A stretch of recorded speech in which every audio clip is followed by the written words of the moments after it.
ఉగాది పండుగను పురస్కరించుకుని global Angel జై చారిటబుల్ ట్రస్ట్ ఆధ్వర్యంలో ఆదర్శ దంపతులకు అర్ధనారీశ్వరం సేవా శ్రేష్టం పేరిట ఉగాది పురస్కారాలు అందజేశారు. వివిధ రంగాల్లో విశిష్ట సేవలు అందించిన 9 మంది ఆదర్శ దంపతులకు ఈ పురస్కారాలు అందించారు. వీరితో పాటు సమాజ సేవలలో ముందున్న స్త్రీ పురుషులు, అభ్యుదయ జర్నలిస్టులు ఉగాది పురస్కారాలు అందుకున్నారు.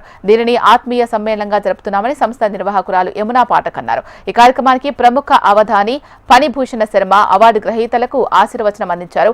ప్రముఖ lyricist Suddala Ashok Teja, senior actor Pradeep తదితరులు అవార్డు అందుకున్నారు.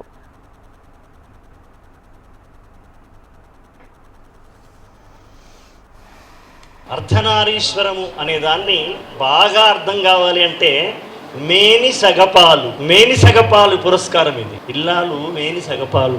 గురువు గారు అర్ధనారీశ్వరం గురించి చెప్పినారు, పెద్దలందరూ కూడా చెప్పారు.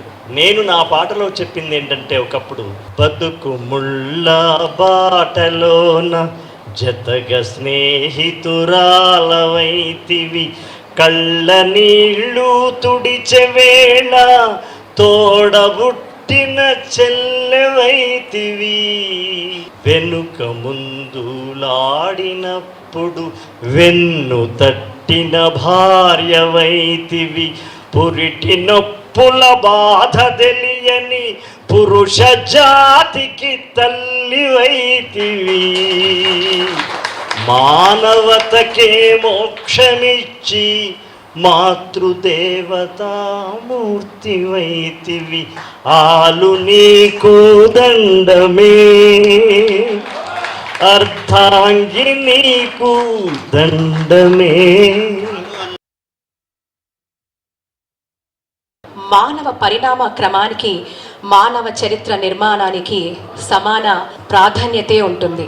అసమానతకు గాని అతి సమానతకు గాని ఈ ప్రకృతిలో ఎక్కడా చోటు లేదు. ఈ ప్రాకృతిక భావనతోనే ప్రతి ఏటా మన భారతీయులు ఉగాదిని జరుపుకుంటున్నారు. ఆ ఉగాదిని పురస్కరించుకునే గ్లోబల్ ఏంజల్స్ జై చారిటబుల్ ట్రస్ట్ ప్రతి ఏటా అర్ధనారీశ్వర అవార్డులు అందజేస్తుంది. అర్ధనారీశ్వరంలో ఈశ్వరుడు సగమే కదా అని అనిపిస్తుంది, మిగతా సగం ఈశ్వరుడు కాదు కదా అని కూడా అనిపిస్తుంది.